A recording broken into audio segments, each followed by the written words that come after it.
Semana 1 a semana 7. Entonces va a entrar lo mismo que el tema de evaluación continua 1. Todo tiene moléculas, agua, pH, antióxidos, procesos de distribución, producción. Además de eso, vamos a tener digestión de las proteínas, estructuras integrales de las proteínas, y hasta ahí. A cada una funcionalidad que correspondiente. Entonces, van a ser en total de 10 a 15 preguntas. Son de desarrollo, pero ya saben, ¿no? El desarrollo que yo les digo no es que yo no quiero que ustedes hagan un texto. O sea, respondan puntualmente, expliquen puntualmente, pero tú me estás mirando con una cara, ¿no? Más o menos así. No, pero está bien, ella me reclamó y ella tenía razón. A medias tenía razón.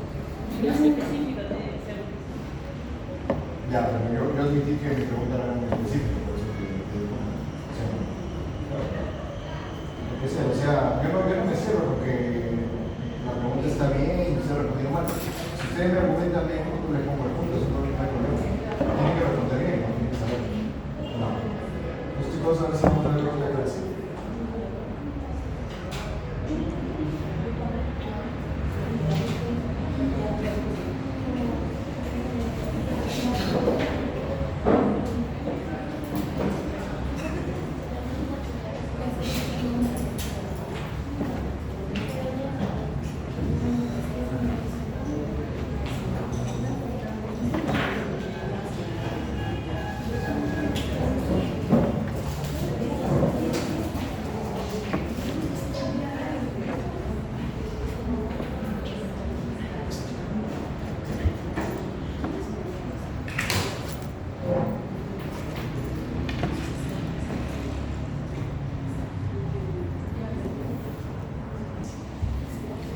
¿Qué cosa entienden ustedes con enzimas? ¿Son qué cosa?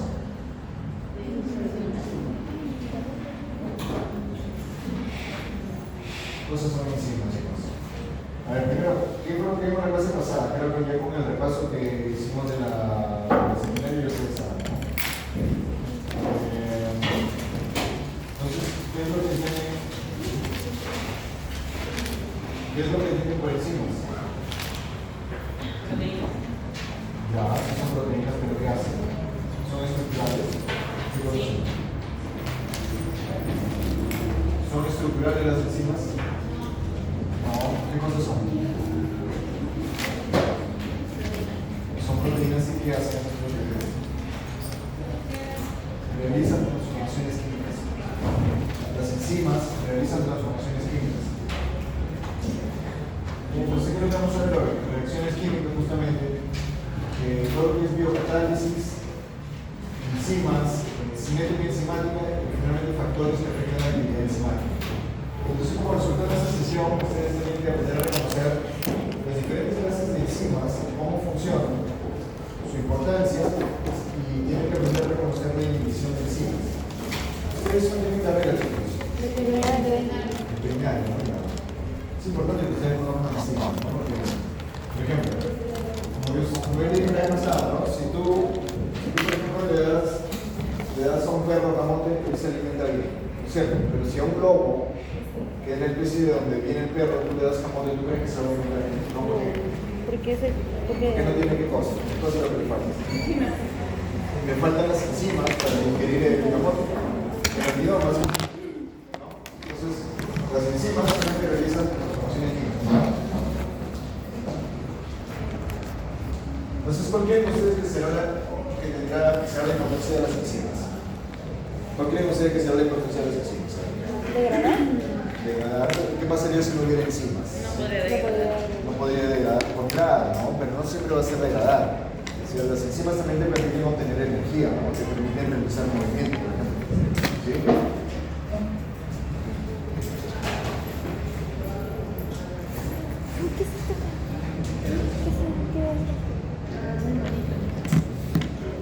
A ver, ¿ustedes recuerdan qué cosa es metabolismo? Eso es el concepto de biología, ¿Qué cosa es metabolismo? ¿Qué cosa es metabolismo? ¿Recuerdan características del cerebro, metabolismo, qué cosa es?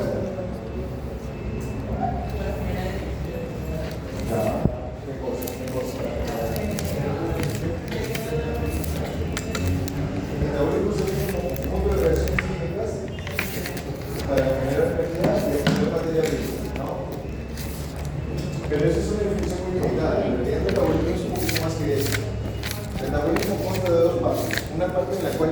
degradadas efectivamente, o sea, en la que tú obtienes moléculas grandes y las cortas en pedacitos, porque de esa manera tú las puedes absorber, a la cual tú le llamas catabolismo. Catabolismo. ¿Sí? Tienes moléculas grandes y las degradas en pedazos más pequeños. ¿Okay? Y en ese proceso obtienes energía o no. Pero en ese proceso ocurre la producción de energía. El segundo proceso, y ya no es catabolismo, ahora es el anabolismo. ¿Qué cosa es el anabolismo? El anabolismo es utilizar las pequeñas moléculas obtenidas a partir del metabolismo, usarlas para construir procesos estructuras. Entonces, por ejemplo, si yo consumo proteínas para la clara de huevo, ocurrirá un proceso catabólico de degradación de proteína de clara de huevo a aminoácidos. Ya, hasta ahí se hizo la parte catabolismo. Luego viene la parte en la que mi cuerpo necesita producir más cabello para que crezca, ¿no es cierto? Cabello. Entonces, ¿de dónde sale la proteína? Porque recuerda que el cabello es hecho de queratina, ¿cierto? Y la queratina es una proteína. Entonces, ¿dónde salen los aminoácidos? Salen del huevo que yo consumí, ¿sí? Entonces, los aminoácidos aquí van a ser utilizados por mi cuerpo, por las células folículos fibrosos, en este caso, para comenzar a construir queratina, lentamente. ¿Cómo se llama ese proceso a partir del proveedor de aminoácidos? Anabolismo. Catabolismo es desde la clara de huevo hasta aminoácidos. Anabolismo sería esos aminoácidos utilizados para construir queratina. ¿Sí? Anabolismo. En el anabolismo tú consumes la energía que obtuviste en la primera fase del catabolismo. ¿Sí? Por eso está este gráfico aquí. Catabolismo, tú tienes una molécula compleja, a partir de la cual obtienes las moléculas más simples. En ese trance tú obtienes ATP, luego obtienes la molécula de energía, y obtienes electrones. Los electrones no pueden estar flotando por ahí en el citoplasma, necesitan estar acoplados a algún tipo de molécula que los pueda llevar de un lado a otro. Esa molécula en realidad son de dos tipos, NADH, el FADH2 y el NADPH. El NADPH no lo vamos a ver. ¿Ya? Y el anabolismo consiste en agarrar estos aminoácidos obtenidos a partir de la clara de huevo para poder juntarlos, ¿sí? Y sintetizar queratina, o sintetizar, no sé, de repente sintetizar más enzimas, fabricar nuevas células, etcétera, ¿no? Fabricar anticuerpos, por ejemplo, el anticuerpo es una proteína, ¿ok? Y es en este proceso anabólico donde se utiliza justamente la energía y los electrones obtenidos en el proceso anterior catabólico. ¿Okay? Y anfibolismo es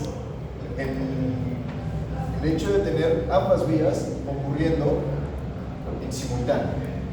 ¿Ok? Pero por ahora enfoquémonos en el catabolismo y anabolismo. El anfibolismo lo dejamos para después. No sé si está claro ahí lo que es catabolismo, anabolismo.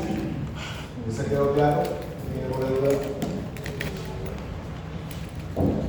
¿Qué me quieres? Claro, el catabolismo. Imagínate que tú tienes. De repente voy a hacer un esquema aquí más fácil.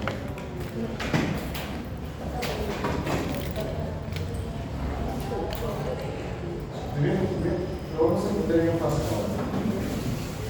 Metabolismo.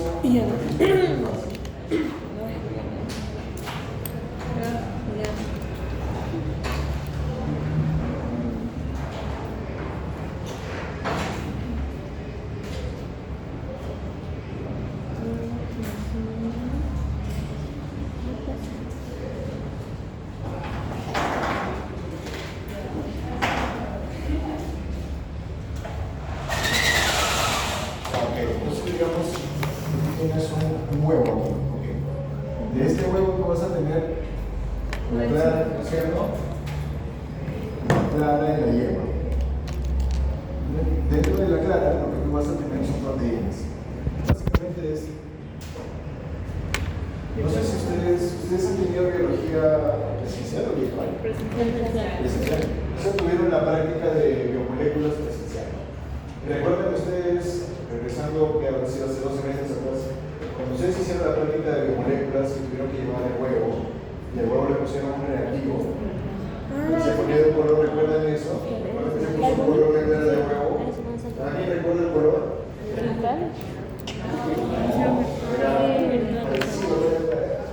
Era violeta, se colocó color violeta, ¿recuerdas? Todo el huevo estaba violeta. Tú le pusiste agua y tú lo quitaste y todo se puso violeta. ¿Por qué? porque al momento que reacciona con el reactivo era celestito, azul. Lo colocas con la proteína e inmediatamente ese reactivo reconoce los enlaces peptídicos, poniéndose justamente formando un color violeta. Ahí tú sabías que eso de aquí era proteína. Entonces está claro que la clara de huevo tiene proteína, ¿no es cierto? Esa proteína está constituida por aminoácidos. Vamos a ponerle, las proteínas que se encuentran son un montón de proteínas. O sea, existen proteínas que están destinadas, en la clara del huevo, están destinadas para proteger al huevo de la infección bacteriana, de la lisocima, por ejemplo. O tenemos una proteína que sirve como reserva de aminoácidos, la albúmina, la albúmina. Entonces tenemos varias proteínas. Si nosotros hablamos de una proteína, por ejemplo, como la lisocima, ¿okay? Lo que nosotros vamos a tener es una cadena polipeptídica, ¿no es cierto? Vamos a ponerle que tiene hélice alfa, ¿no es cierto? Y todo esto nos da una proteína más o menos de estructura globular, ¿no es cierto? ¿Sí? ¿Hasta ahí está todo claro? ¿O no está claro? ¿Sí? Ya. Tiene una proteína que está constituida por aminoácidos. La lisocima está constituida por aproximadamente 150 aminoácidos. Ahí es donde viene la cuestión. Estos aminoácidos están unidos por enlace peptídico, ¿no? Unidos por enlace peptídico.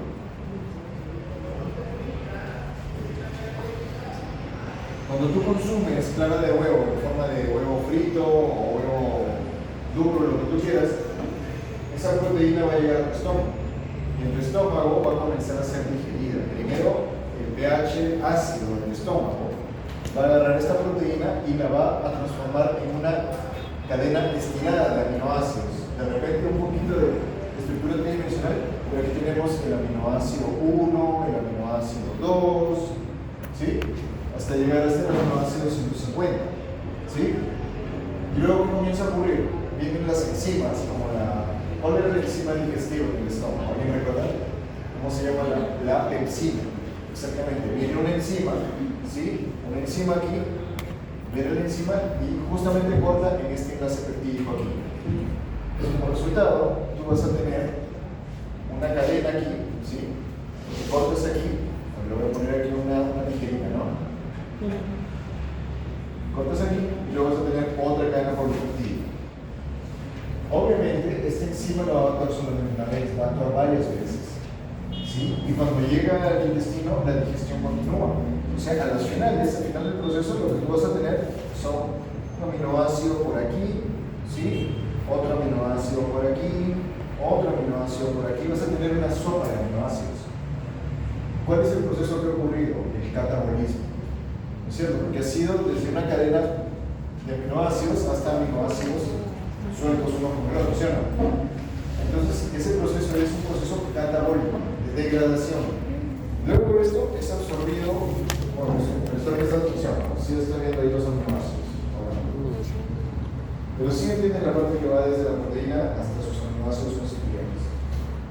Eso es catabolismo, degradación. Y luego esos aminoácidos son absorbidos a través de los vasos sanguíneos, son llevados hacia los tejidos. Y en los tejidos lo que tú vas a tener es la utilización de esos aminoácidos para sintetizar. Entonces, estos aminoácidos, más o menos que esto de aquí, sería el catabolismo. Luego estos aminoácidos vienen y son utilizados, digamos, por la célula que produce el pelo, ¿sí? Una célula. Estos aminoácidos estarán aquí presentes, ¿no es cierto? ¿Para qué? Para sintetizar todos en conjunto queratina. Vamos a ponerlo en conjunto. ¿Sí? Entonces, a este proceso se le llama anabolismo. ¿Sí está claro, chicos? Ahora sí les ha quedado claro. ¿Has entendido esa parte? Bueno, entonces, chicos, ¿ustedes aquí han entendido? ¿Han entendido? Bien. Entonces vamos a continuar.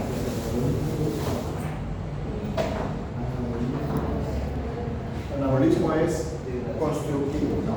Constructivo. Catabolismo es poder degradar el hidrógeno. Y en el proceso, a veces, el catabolismo obtenemos energía, ¿sí? Y en el anabolismo usamos energía.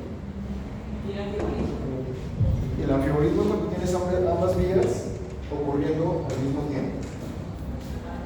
O sea, es una vía de degradación y al mismo tiempo que degradaste, utilizas eso que has formado para construir algo en ese momento. Pero lo vamos a dejar para después.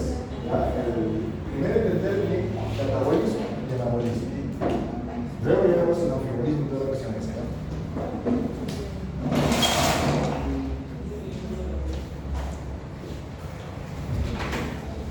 Bien, entonces continuamos. Entonces, bien, ahora tenemos que hablar de catabolismo y anabolismo. ¿Qué ejemplo nosotros tenemos de catabolismo y de anabolismo? Por ejemplo, aquí dice proteínas, polisacáridos y grasas. Yo lo que he hecho ha sido graficarles solamente el ejemplo de las proteínas, en la que tú le das una proteína como la lisosima hasta sus aminoácidos constituyentes, ¿no es cierto? ¿Sí? Los polisacáridos, recuerda qué cosa es un polisacárido. Son varios monómeros de azúcar unidos por enlace glucosídeo. El almidón, por ejemplo, el almidón del camote, que se me está colocando de ejemplo, ¿no? El almidón es base de nuestra alimentación. De todos nosotros, de una u otra forma, sobre todo aquí en Perú, nosotros comemos arroz y pan. O sea, una sobredosis de almidón prácticamente, ¿no? Entonces, nosotros tenemos que entender que el almidón está hecho de polisacárido, es un polisacárido, perdón, y que es catabolizado hasta monosacáridos. Los aminoácidos y monosacáridos pueden ser aún más catabolizados, o sea, degradados más, sí, pueden ser.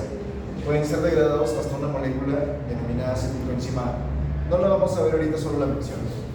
Las grasas, los triglicéridos que tú consumes en el aceite de oliva o el aceite de cocina, girasol, todos esos son triglicéridos, o sea, son cadenas hidrocarbonadas unidas a una molécula de glicerol.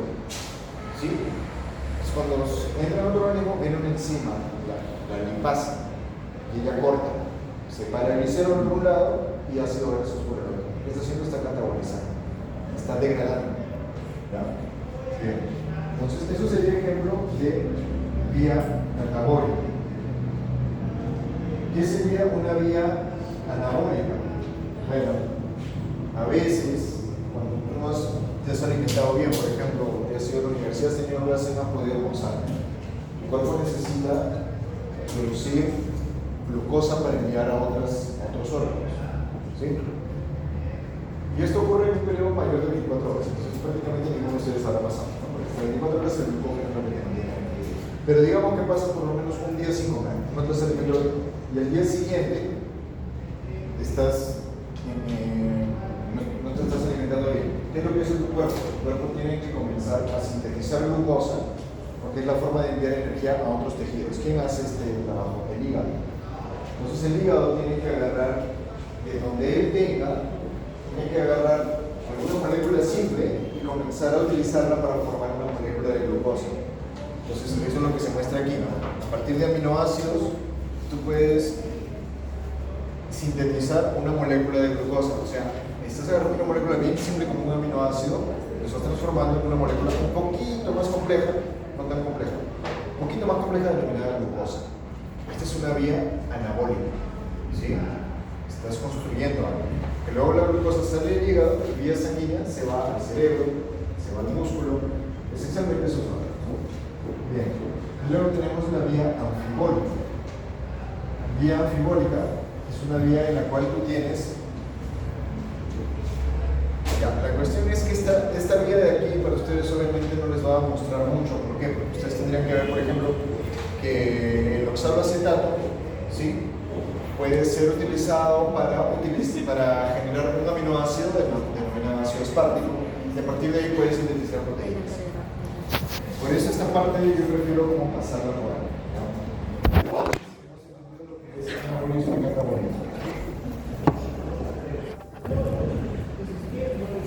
Entonces, ¿qué cosa sería la catálisis? ¿Qué cosa es un catalizador? Ustedes han escuchado hablar de la palabra catalizador en química. ¿Han escuchado hablar de catalizador? ¿Qué cosa es catalizador? ¿Qué es lo que hace un catalizador? Acelerar una reacción química. Una reacción química que en ausencia del catalizador llevaría mucho tiempo para realizarse. El catalizador lo que hace es acelerar la reacción química. Un biocatalizador entonces será un catalizador de origen biológico que acelera una reacción química. ¿Sí? A esos biocatalizadores se les llaman enzimas. No solamente realizan reacciones de degradación, también pueden ser reacciones de construcción, de unión.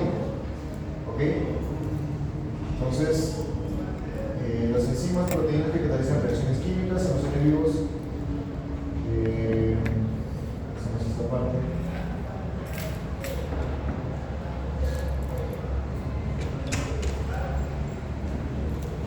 Catálisis enzimática. Esta parte la podemos.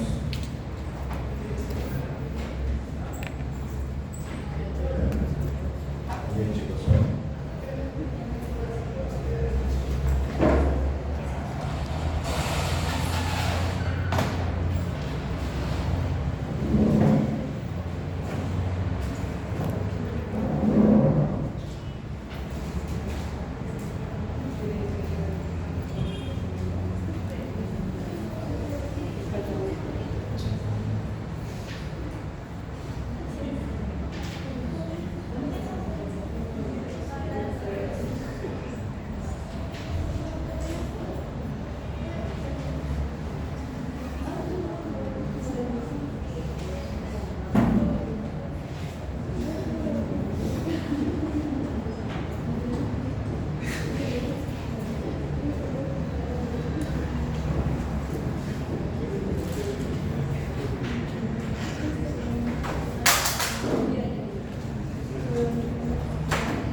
Una cosa básica que tengo que mostrarles. Vamos a definir primero entonces, ya que estamos hablando de enzimas, vamos a definir cuáles son las partes de una reacción química catalizada por enzimas. Entonces a la enzima yo le voy a colocar una letra E. ¿Ok? ¿Cómo se llama la molécula sobre la cual una enzima actúa? O cataliza ya. O sea, si va a catalizar una reacción, tiene que agarrar alguna molécula inicial y luego la transforma. ¿Cómo le llaman? Se le llama sustrato. Entonces la enzima va a actuar siempre sobre una molécula cuyo nombre genérico se va a ser sustrato. Cuando la enzima actúa, transformar ese sustrato en qué cosa? Lo va a transformar en un producto. ¿Ok? Entonces, enzima, eso lo tienen que saber, ¿no? S será sustrato y P será producto. Entonces está fácil, ¿no? ESP, ¿cierto? Enzima actúa sobre un sustrato y lo transforma en un producto. Eso es todo lo que tienen que saber de la enzima. Ahora, hay detalles obviamente que vienen a colación aquí. Por ejemplo, la enzima yo les he dicho que es una proteína. Es una proteína, entonces estará constituida de una cadena de aminoácidos, ¿no? Vamos a decir que es hoja beta, otra hélice alfa, y listo. Y esto le dará una forma tridimensional más o menos así. Bien. Pero muchas enzimas van a requerir, y aquí es donde viene justamente la importancia de consumir vitaminas. ¿Sí? Muchas enzimas requieren otra cosa para poder funcionar, que no es proteico. Muchas enzimas requieren o bien de un átomo de un metal, o pueden requerir de otra molécula orgánica para poder funcionar. Entonces, muchas muchas veces, muchas enzimas, no todas, ¿sí?, van a requerir de lo que se llama un cofactor. ¿Qué cosa es un cofactor? Un cofactor es un átomo o molécula orgánica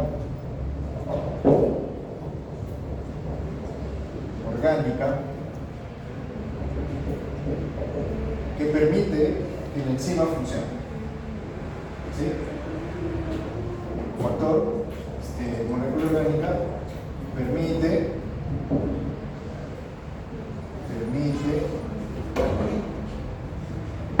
que la enzima funcione. Entonces, ¿qué pasaría si yo, por ejemplo, qué pasaría si una enzima que requiere un cofactor como un metal, vamos a decir el magnesio, yo le quito el magnesio, la enzima podrá funcionar? ¿Qué creemos? No va a funcionar, ¿cierto? No va a funcionar porque le falta el cofactor. Ahora, a una enzima que no requiere cofactor, yo le pongo o le quito magnesio, ¿funcionará?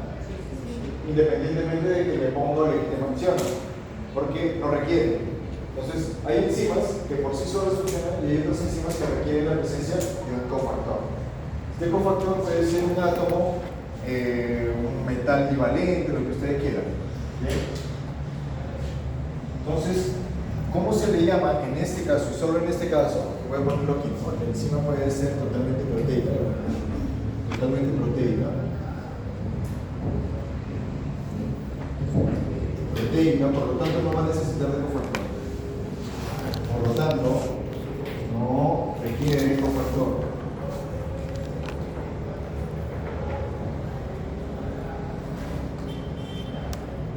En el otro caso, es proteica, pero requiere un cofactor que puede ser un átomo molécula orgánica que permite que la enzima funcione. En este caso, específicamente a la enzima que requiere cofactor, se le tiene que dar un nombre a la parte proteica. No le puedes llamar igual solamente la enzima. En este caso, a esta parte proteica, entonces, ya no le vas a llamar enzima, ya le vas a llamar apoenzima. Entonces, si tu enzima requiere un cofactor, la parte proteica ya no se llama enzima, se llama apoenzima. ¿Sí? Entonces, apoenzima más cofactor, una vez que se une, ¿a qué me da origen? ¿A una enzima? No. El nombre ahora va a ser, y el cofactor vamos a ponerlo aquí como que es, qué sé yo, una molécula así, ¿ya? Una molécula así, listo. Entonces, si yo uno la coenzima, voy a tratar de dibujarlo más o menos igual, ¿no? Ya. Va a ser cofactor y el cofactor se le ha unido aquí, vamos a ponerle así. ¿Ok? Entonces, a todo este conjunto se le llama holoenzima.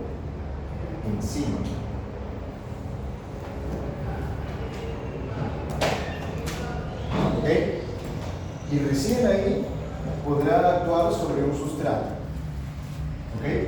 Entonces está claro, tenemos los tipos de enzimas que son solamente no requieren cofactor y las enzimas que sí requieren cofactor. Cuando la enzima requiere cofactor, a la parte proteica que no tiene el cofactor se le llama apoenzima. Y cuando se une el cofactor a todo ese conjunto de apoenzima y cofactor juntos, ya unidos, se le denomina holoenzima. Sí, los dos unidos, holoenzima. Apoenzima solamente la parte proteica. El cofactor es un átomo o una molécula orgánica, la proteína, no proteica. Ajá, juntos son holoenzima. Molécula orgánica no proteica, ¿ok? No proteica. ¿Está claro aquí? Enzimas, entonces son un sustrato y producto, puede ser que son solamente proteína y ya son suficientes siendo proteína. Y aquellas que requieren cofactor, ¿está claro? Sí, no. Exacto. Solo cuando está la enzima constituida podrá dar un producto. Si yo le quito, lo que yo le preguntaba, si yo le quito el cofactor, no funciona. Aún así le pongas el sustrato, no va a funcionar. ¿Ya? Ahora, ¿por qué? Ustedes me dirán, ¿por qué algunas son solamente proteínas? ¿Por qué otras requieren? Porque la evolución las ha hecho así. O sea, existe una evolución molecular que ha llevado a que muchas proteínas requieran de un cofactor que puede ser desde un metal, un átomo simple, hasta ser una molécula un poquito más compleja. ¿Por qué? En todos los casos, la presencia del cofactor le da a la enzima una mejor estabilidad, le permite articularse mejor, adquirir una mejor forma para desempeñar correctamente su función. ¿Sí?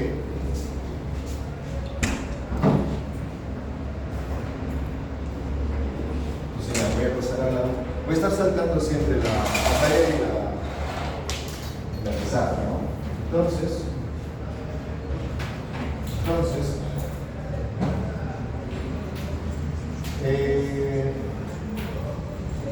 Entonces, solamente para graficar, ¿no?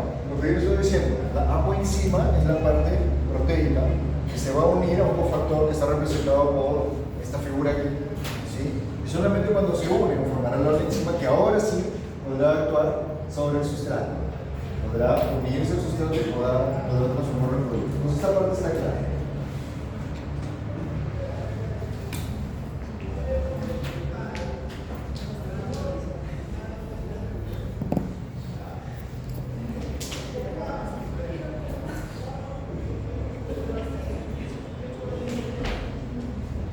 Entonces, ¿cuántos tipos de enzimas existen? Existen en una clasificación clásica, lo que nosotros tenemos son 6 tipos de enzimas. 6 tipos de enzimas porque son los 3 grandes grupos de reacciones químicas que desempeñan, que existen en el biológico. Una clasificación más reciente está dando 7 grupos de enzimas, pero yo prefiero la clásica que son 6. ¿Ya? ¿Cuáles son esas 6 clases?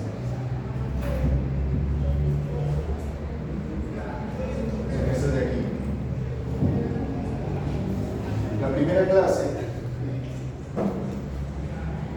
son enzimas que retiran electrones o que agregan electrones al sustrato. Pero los electrones nunca son retirados ni agregados solamente en forma de electrones, como partículas subatómicas. En realidad, los electrones forman parte de un átomo, el átomo más simple, que en este caso sería el hidrógeno. Entonces, estas enzimas pueden agregar hidrógenos o retirar hidrógenos, ¿sí? Del sustrato. ¿Qué otra cosa pueden hacer? Pueden agregar oxígenos y retirar oxígenos. ¿Por qué? Porque el oxígeno es el átomo que forma estructuras biológicas más electronegativo que puede tener. ¿Sí?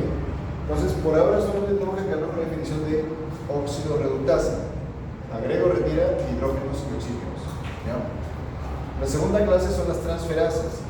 ¿A qué se refiere a transferasas? Transferasa quiere decir que agarra, por ejemplo, de una molécula, agarra, por ejemplo, un grupo de átomos que sería un grupo amino y lo transfiere para otra molécula. Entonces, cuando agarras un grupo de átomos de una molécula y la pasas a otra molécula diferente, eso sería una transferasa, transfiere grupos. Observa que es diferente de la óxido reductasa. La óxido reductasa solamente agregas átomos, hidrógeno o oxígeno. La transferasa tú agregas o transfieres grupos de átomos. ¿Okay? El tercer grupo son las hidrolasas. ¿Qué cosas son las hidrolasas? Las hidrolasas son enzimas que rompen moléculas con ayuda del agua. Eso quiere decir que si no hay agua no puede romper la molécula. ¿Ya? Las liasas. ¿Qué son las liasas? Adición y eliminación no hidrolítica. Similares a la hidrólisis, pero recuerda que en la hidrólisis tú requieres agua para poder realizar la reacción. En la liasa puedes realizar una reacción de romper sin requerir del agua, nada más. El quinto grupo son las isomerasas. ¿A qué se refieren las isomerasas? Las isomerasas son enzimas que simplemente a la molécula la rearreglan, pero continúa teniendo la misma fórmula química. ¿Ok? Entonces, es como que dentro de una molécula de glucosa agarras el hidroxilo de carbono 2 y lo pasas al carbono 3. O sea, simplemente la molécula continúa, el sustrato continúa teniendo la misma fórmula, la misma cantidad de átomos que tenía al comienzo. No ha perdido ni ganado nada, simplemente se le ha transferido un grupo de átomos de un lado de la molécula al otro, nada más. Eso es una isomerasa. Y finalmente, la ligasa. La ligasa es un tipo de enzima que lo que hace es unir, ¿sí?, átomos teniendo energía. Necesitas energía para unir esos átomos. Claro que estas cosas las vamos a ver por separado de acá abajo, solamente para mostrarles. Y a partir de esa clasificación nosotros tenemos una nomenclatura enzimática.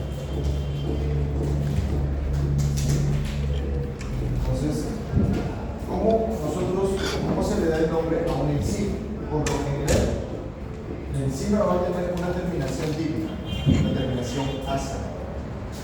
Por ejemplo, si yo te digo una enzima que se llama lipasa, ¿qué crees tú que va a hacer esa enzima? Una enzima que se llama lipasa. Degrada lípidos. Si yo te digo una peptidasa, degrada enlaces peptídicos. ¿No es cierto? Si yo te digo una asparaginasa, degradará el aminoácido asparagina. Y así sucesivamente. Usted va a encontrar un montón de enzimas que terminan en asa. Esa es una primera regla para darle nombre a una enzima. ¿Okay? Y esa regla, digamos, es una regla empírica, o sea, no es la oficial. ¿Sí? De hecho, eso es el nombre trivial, o es el nombre común. El nombre que se le asigna a una enzima va más allá de eso, porque tú debes seguir una serie de reglas para poder definir qué clase, subclase, en qué familia, qué clase nomenclatural se encuentra en la enzima. Entonces, para eso utilizas el segundo criterio, que es la clasificación sistemática. La clasificación sistemática es asignarle un código de 4 números, ¿sí?, como pueden ver aquí, un código de 4 números a la enzima en específico. Entonces, por ejemplo, la amilasa. ¿La amilasa qué cosa es? ¿Degrada qué cosa? Degrada el almidón, exactamente. La amilasa degrada el almidón. Pero la amilasa, el nombre amilasa es el nombre trivial. El nombre de clasificación sistemática, ¿sí?, nombre sistemático lo llamarás. Entonces será alfa, 1,4, beta, hidrolasa, así sucesivamente. ¿Sí? Ese será el nombre, clasificación sistemática, y tendrá su código de 4 líneas. ¿Okay? Eso del código lo vamos a pasar por alto porque ahorita no lo vamos a ver. Lo más importante es que ustedes conozcan cómo funciona la enzima. ¿Ya?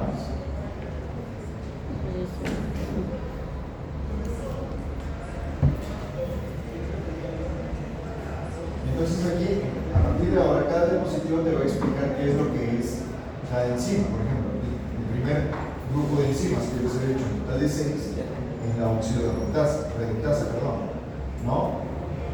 Enzimas que oxidan y reducen. ¿Qué cosa es oxidación y reducción en química? Oxidación y reducción, ¿qué cosa es? ¿Recuerdan?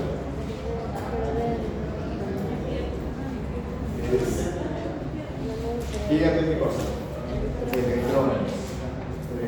Pérdida de electrones es oxidación. Y ganancia de electrones, ¿qué cosa sería reducción? Ahora, eso es en sentido estricto en química. Pero en bioquímica, tú no puedes tener pérdida de electrones y los electrones se van botando por ahí. O no puedes tener, están los electrones y los agarras y ya reducido, agarras esos electrones. Tú necesitas un átomo que realice esta función, ¿sí? ¿De dónde los electrones? En un átomo. ¿Sí? Entonces, en bioquímica se considera que oxidación es pérdida de electrones, pero realizados por el átomo de oxígeno. ¿Por qué? Porque el átomo de oxígeno es muy electronegativo. Es tan electronegativo que es capaz de arrancar electrones de cualquier otra molécula. Entonces es el oxígeno que va a quitarle los electrones. Entonces, en la oxidorreducción, tú puedes tener que el oxígeno agarre los electrones, pero al mismo tiempo, el oxígeno no tiene que irse corriendo. El oxígeno puede quedarse unido a la molécula. Solamente que él va a ser tan electronegativo que todos esos electrones giren más tiempo alrededor de su nube que dentro de la molécula. Entonces, eso es lo que ocurre. Una oxidación sería una reacción con el oxígeno. O sea, se une el oxígeno. ¿Sí? ¿Qué ocurrirá entonces con una reducción? Una reducción será cuando tú ganas electrones. Entonces, el oxígeno es un átomo muy electronegativo. En contraparte, puede ser el átomo más electropositivo. Si electronegativo es el átomo que tiene mucha atracción por electrones, ¿cuál será el átomo que es más electropositivo o que no tiene tanta atracción por electrones? El hidrógeno, que es el átomo más simple. Solamente tiene un protón en su núcleo, no es tan fuerte como para retener su electrón. Entonces, cuando tú a un compuesto le agregas hidrógenos, prácticamente le estás agregando electrones. El protón no importa. De hecho, el protón sale por ahí y altera el pH. Recuerdas que el pH es el potencial de hidrógenos y de protones. Entonces, reducción es agregar hidrógenos, oxidación, agregarle oxígenos. ¿Ok? A la molécula. Bien. Transferasa. Bueno, transferencia de una parte de la molécula a otra molécula. ¿Sí? Hidrolasas. Las enzimas actúan normalmente sobre moléculas de protoplasma. Rompen enlaces entre carbono y nitrógeno o carbono oxígeno. Y al mismo tiempo requieren una molécula de agua para poder realizar esta ruptura.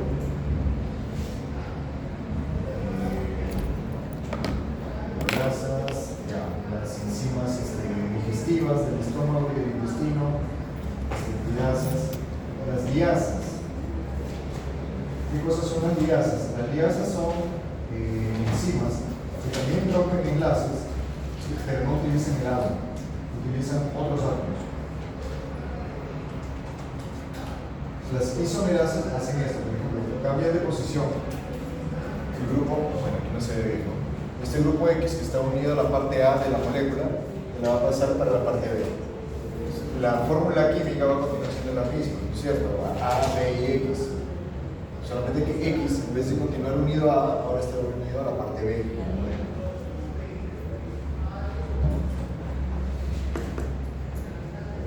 Las cis, reductasas. Vamos a ver entonces ahora un video que nos puede ayudar a entender mejor esta parte.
Estimula la producción natural de ácido hialurónico en tu cuerpo con Natura Ecos Tucumán. Ahorrando para la electricidad de tu hijo. Hazlo realidad a tiempo sin plazo de BBVA. Every single second, inside every living cell, thousands of chemical reactions are taking place. These reactions are performed by enzymes. An enzyme is a protein that catalyzes a chemical reaction. It initiates the reaction, speeds up the reaction's progress, and makes sure the outcome is always the same. These enzymes often work together to form longer pathways, such as the citric acid cycle, which is a series of chemical reactions used by cells to generate energy from carbohydrates. The essential tasks of life, such as metabolism, protein synthesis, and cell renewal and growth, are all regulated by enzymes. The life-sustaining power of enzymes lies in the fact that they catalyze reactions in mild conditions of pH, temperature, and atmospheric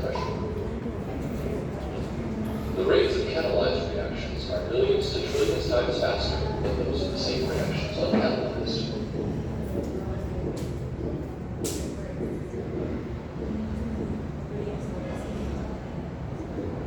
To speed up a reaction in the absence of enzyme, additional energy would need to be provided as heat, which jostles the substrates and occasionally provides enough energy to trigger a reaction. In the course of most reactions, an unstable and highly energetic transition state is formed as the substrates are transformed into products.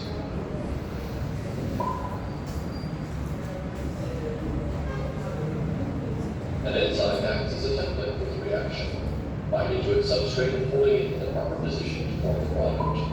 An enzyme also surrounds its substrate with reactive groups that stabilize the transition state, making it easier for the reaction to occur.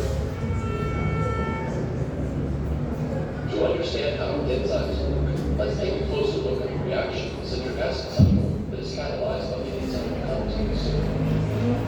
Aconitase binds to its substrate citrate, removes a hydroxyl group and a hydrogen atom to form the intermediate cis-aconitase. It then adds the hydrogen and hydroxyl back in slightly different positions to form the product isocitrate. In the active site, some amino acids are perfectly positioned to recognize the substrate and hold it in the optimal position for the reaction to begin. Some amino acids are involved in recognizing and holding the substrate. Other amino acids are directly involved in catalysis. Histidine 101 acts as an acid by donating its proton. Thanks to the chemical environment of serine 642, it can act as a base by accepting the proton from the substrate. The active site of aconitase also contains a tyrosine cluster that stabilizes the substrate electrostatically and helps to position it relative to the catalytic residues. The first step in the reaction is dehydration. In this step, histidine acts as an acid that protonates the hydroxyl on the substrate, allowing it to leave as a water molecule. Serine then acts as a base, extracting a hydrogen atom from the opposite side of the substrate, forming the intermediate cis-aconitase. Cis-aconitase then flips upside down, and the complementary hydration reaction is performed. In this step, histidine grabs a hydrogen atom from a passive water molecule, placing the resulting hydroxyl group back onto the substrate. Serine then returns its hydrogen atom, and the final product isocitrate is released. Notice that the enzyme itself was not changed by the reaction. It extracted the hydroxyl group and a hydrogen atom, and then put them back, thus starting and ending in the same state. This is the hallmark of a catalyst. When it finishes a reaction, it is ready for the next, so it can perform thousands of reactions in a row. Notice also that the shape of the negative site is often flexible. Many enzymes surround their substrates, enclosing them to form the perfect environment for a reaction.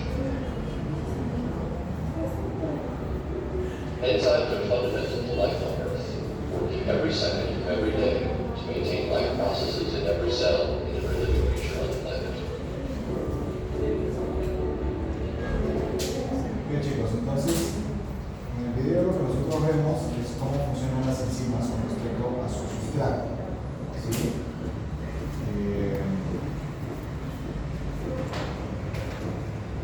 Más o menos está repitiendo lo que vimos anteriormente.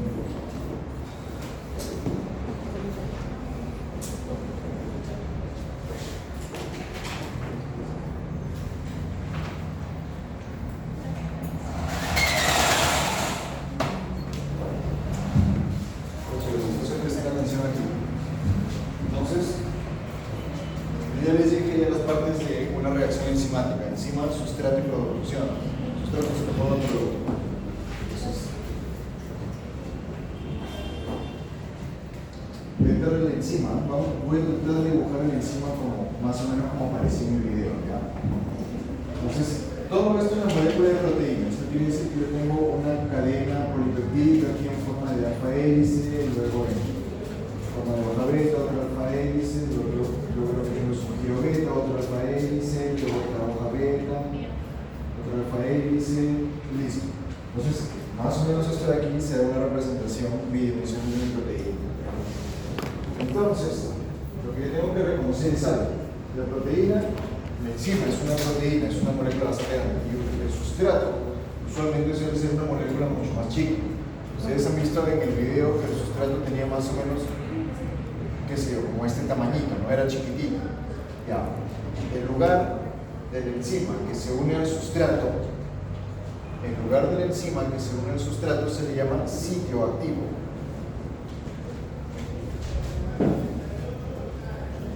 Sitio activo o centro activo. Entonces vamos a ponerle sitio o centro, da lo mismo. Centro activo, ¿sí? Y dentro de este sitio tú vas a tener aminoácidos, que es una proteína, aminoácidos de aminoácidos que van a favorecer la unión del sustrato. Recuerda, el sustrato es esta molécula de aquí. ¿Saben qué vamos a hacer con el color? El sustrato lo voy a poner de color.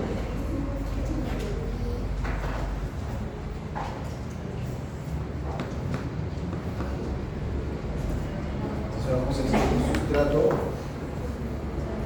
aquí es de color verde.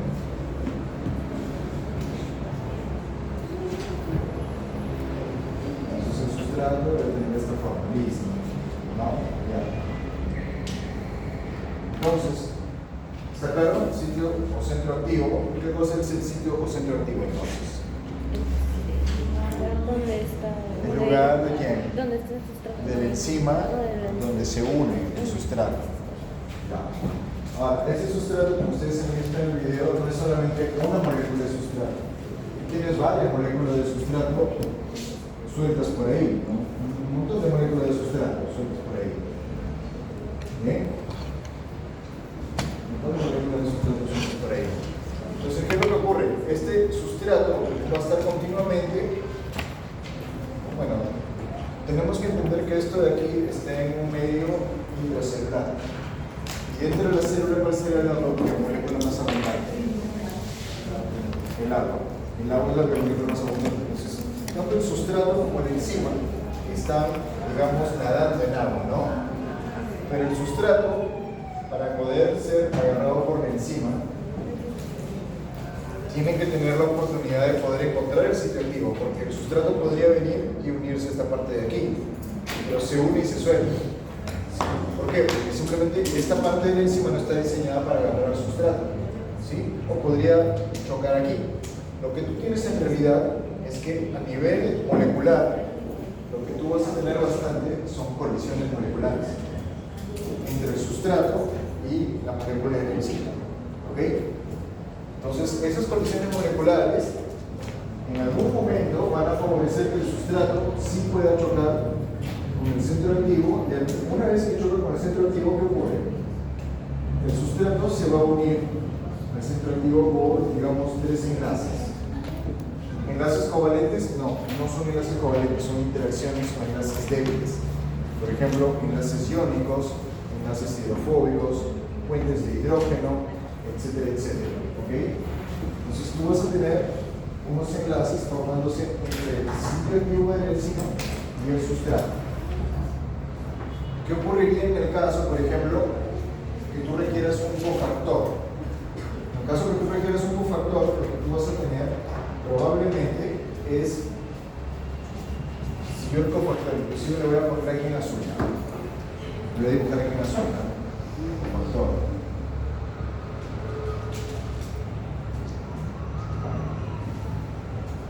Vamos a decir que es esto de aquí, cofactor, y esto de aquí.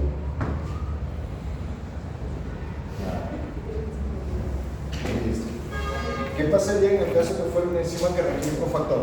El cofactor usualmente, ¿sí?, se unirá a la enzima y ayudará a formar un enlace con el sustrato.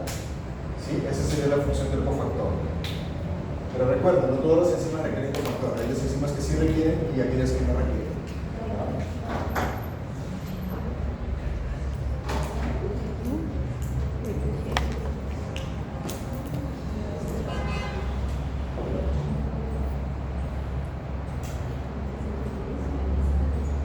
Ahora chicos, volvamos un poquito a la parte de aquí del cofactor. Cuando nosotros tenemos una apoenzima y tenemos un cofactor, y dentro del cofactor nosotros tenemos, bien puede ser un átomo o bien puede ser una molécula orgánica. ¿Qué creen ustedes que encontramos dentro de este conjunto de moléculas orgánicas que actúan ayudando a las enzimas? Dentro de estas moléculas orgánicas, nosotros podemos tener derivados de nucleótidos, por ejemplo, derivados de nucleótidos o otra clase sí que podemos tener son justamente vitaminas. ¿Ok? Entonces, ¿por qué son importantes? ¿Por qué son importantes las vitaminas? Porque las vitaminas funcionan muchas veces como factores de muchas enzimas que son necesarias para la supervivencia de la célula, ¿no?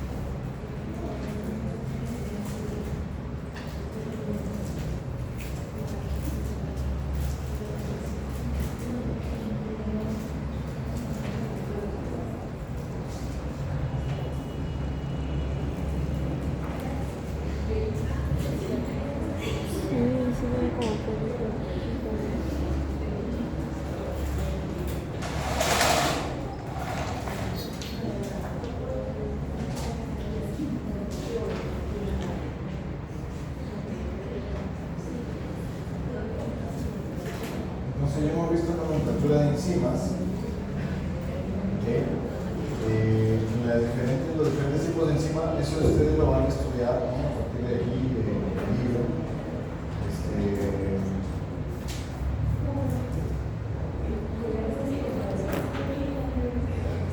Dentro de los cofactores, ¿qué es lo que nosotros encontramos?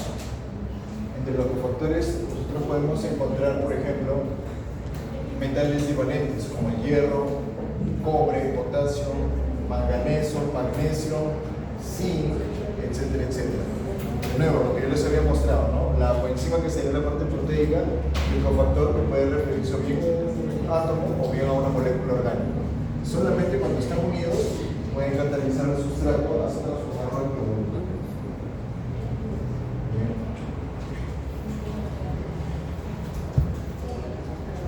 Muchos cofactores, como ya les había indicado, son vitaminas. ¿Sí?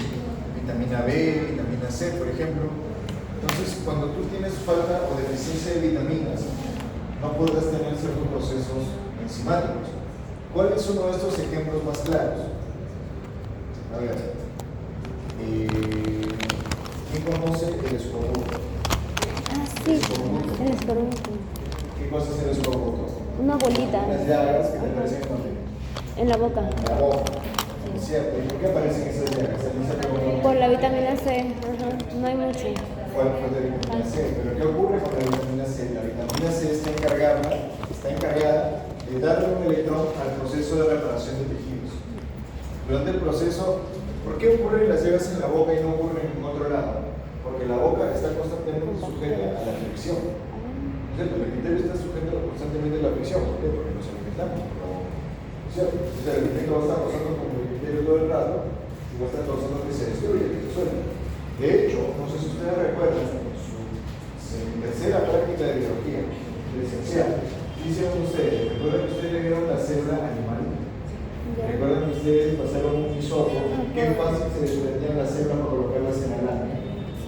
¿Cierto? Porque esas células están diseñadas para soltarse. Al mismo tiempo que están diseñadas para soltarse, está continuamente, ese es un proceso que está continuamente regenerándose.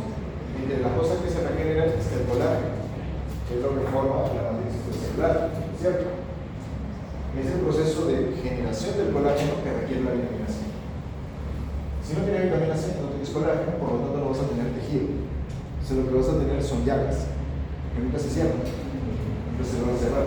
¿Sí? Entonces es una especie de cadena de eventos. Bien. Entonces, por lo general, las vitaminas son cofactores enzimáticos. Entonces, la deficiencia de vitaminas llevará a una deficiencia en la actividad enzimática y tendremos síntomas como el más típico que hemos hablado antes, como el humo. ¿Ok?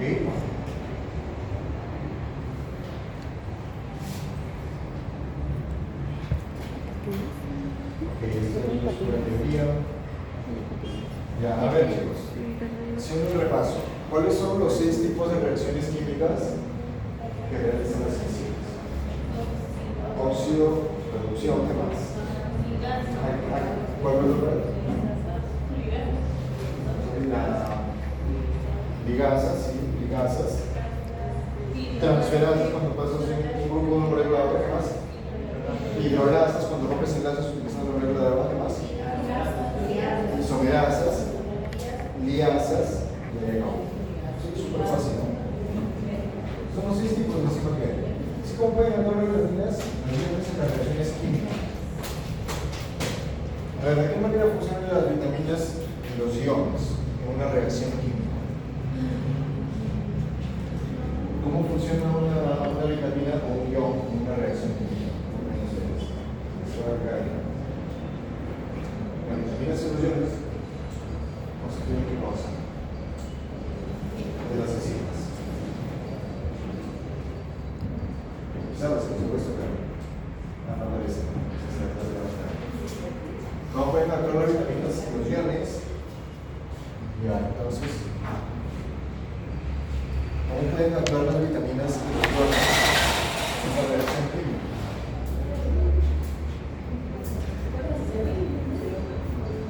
Las vitaminas y los iones, ¿qué es lo que pueden, de qué manera pueden actuar en una reacción química las vitaminas y los iones? Como cofactores. Sí, imagínate que te pregunto eso en el examen. Si me respondes como cofactores, esos son los 2 puntos, el punto que valga. Eso ya es. ¿Ok? Bien, entonces ahora vamos a entrar a la parte de